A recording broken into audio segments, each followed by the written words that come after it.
Today we'll be looking at critical points, local maxima, and local minima. To begin, let's look at the definition. Let f of x be a function and let c be a point in its domain. We call c a critical point. For f of x, if f prime of c is equal to 0 and f prime at c is, if f prime at c is undefined. Also, I would like you to note that critical points help define the shape. So help define the shape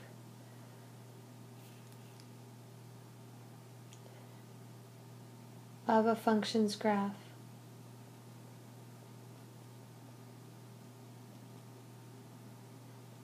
Also note that it is possible to have a maximum or minimum if f prime of c is undefined. So first, let's look at our first example here. Example 1. We want to consider y equals x to the power 4 minus 8x cubed plus 18x squared. We want to find its critical points and explain their significance. So what we're going to do, our first step is to take the derivative of y. So when we take the derivative, we get 4x cubed minus 24x squared plus 36x. So what we can do now is we can set this equal to 0. And why we're setting it equals to 0 is because we're trying to find our x values for where we have a horizontal tangent. And so that horizontal tangent will help us see what type of graph it is and help us define our graph. So we're going to factor out a 4x, and what we're left with is x squared minus 6x plus 9. So notice here that is a perfect square. So we have 4x times x minus 3 squared. So therefore x is equal to 0 and x is equal to 3. And note that this is where we have our horizontal tangent. So now what we're going to do, just like we did yesterday, we're going to take our values for our x, so at 0 and 3, and we're going to look at our derivative of our function and our function itself. So recall from yesterday, if our derivative of our function is negative, we know therefore our function would be decreasing, and vice versa if it's positive. So if we look at a value on the left hand side of 0, say at -1, we're going to sub that into our function here, and we're going to get a value of -64. So we know our derivative of our function is negative there. Therefore, it would be decreasing our function. If we look at a value between 0 and 3, say at 1,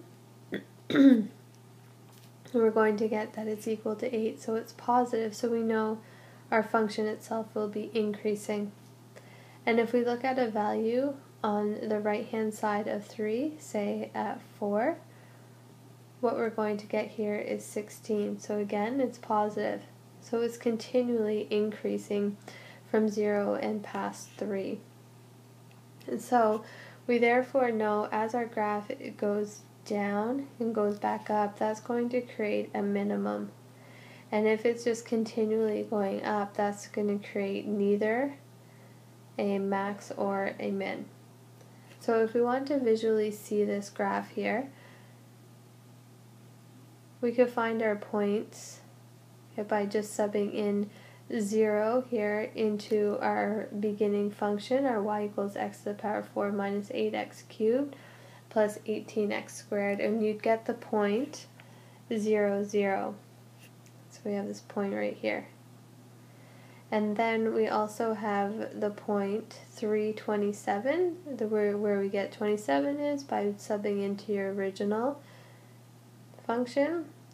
So my graph isn't that big, so I'm just going to label that as 327 and our origin as 0, 0. So since I know that my function is coming down as it approaches my 0, and then it goes back up.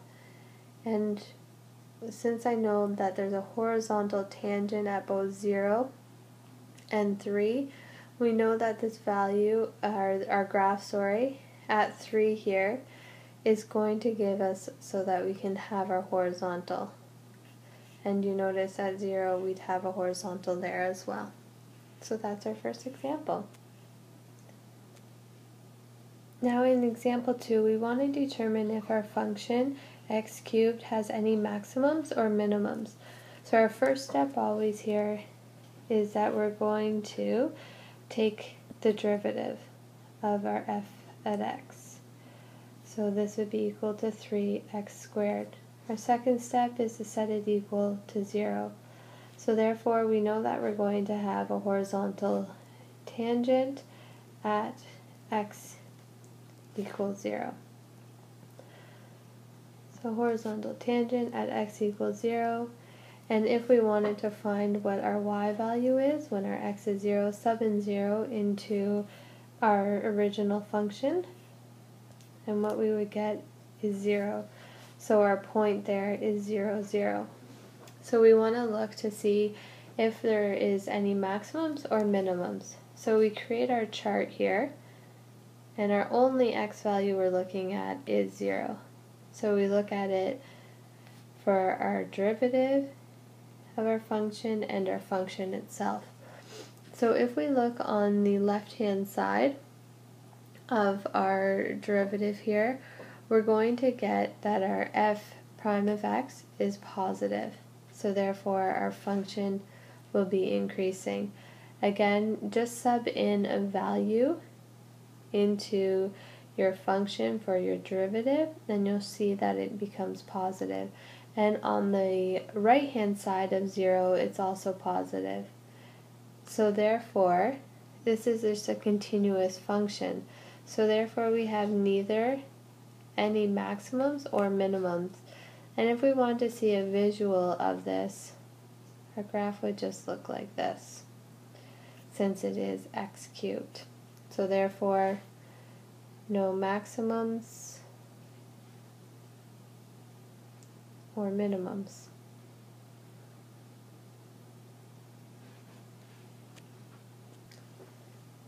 Now in our third example, again we want to determine if we have any maximums or minimums. So what we're going to do is we're going to always start with taking the derivative of our function. So when we take the derivative of our function here, we have 2/3 x plus 2 all to the power of negative 1/3 times 1. We can rearrange this so that we have 2 over 3 times x plus 2 to the power of negative 1/3. Our next step is to set this equal to 0. So we notice here that we don't actually have any critical points. So f prime of x is undefined at x equals negative 2. And that comes from our derivative right here. If we had x to be equal to negative 2, we'd have our denominator to be equal to 0. And we know that can't happen because it would create our whole function to be undefined.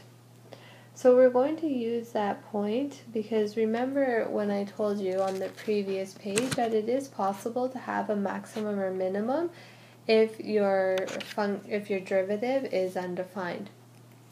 So we're going to treat that the same way and have our x values. So our only x value here is negative 2. And we're going to look at the derivative of our function and our function itself. So when we look at the derivative, if we take a value on the left-hand side of negative 2, say negative 3, we're going to get negative 2/3. So that would be negative. Therefore, our function would be decreasing. And on the right-hand side of negative 2, if we take, say, 0, we'd get 0.529 approximately. And therefore we know that it would be positive, therefore increasing. So since our function is decreasing and then increasing, we know we would have a minimum. So therefore, you can sub in our -2 into our function. So if we subbed in -2 here, you would get 0 if you subbed it into the function. So therefore, we have our graph here, and we can go ahead and actually graph this. And our point, say, at -2, 0. So what happens with this, since this isn't a critical point and is actually just undefined at -2, it's going to come in and go back out.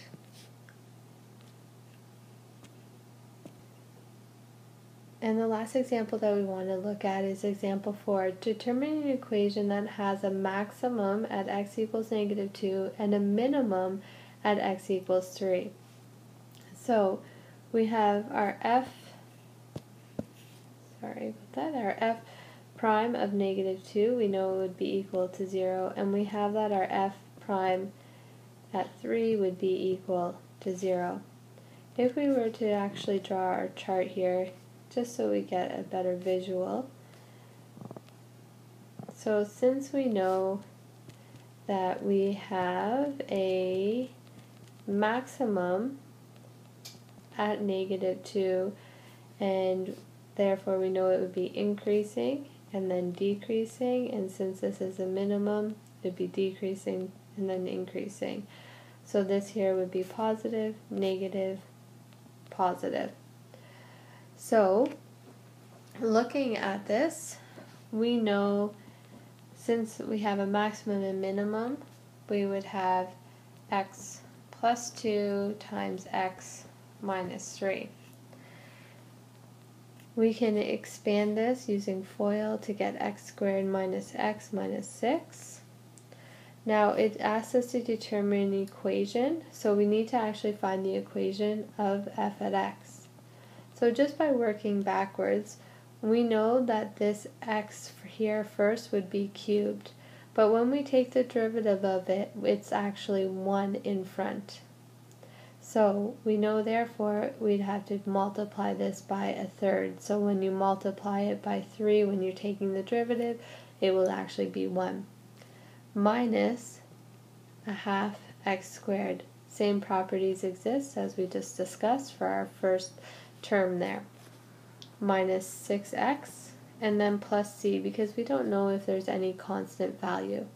So that there is your equation of the function. And the last thing, I just want to actually discuss the rules to finding relative maximum and minimums. Our first step is to always find your critical points by setting your f prime of x equal to 0, and or determine where f at x is undefined. So you can have the fact of critical points at f prime of x equals 0 and also it be undefined. So if you had a value in your numerator, you would have these critical points, but if you only have a variable in the denominator, you're only going to end up having it undefined. Also, then your next step is to use your f prime of x to determine your increasing and decreasing intervals around the critical points presented in the chart form that we have been using. And then you want to determine if the critical points are a maximum, minimum, or neither. So you know you're going to have a maximum if your function's increasing and then decreasing, and then you'll know you'll have a minimum if it's decreasing and then increasing, and you know you'll have a neither if it's both decreasing or both increasing on either side of those critical points. And that's the lesson for today.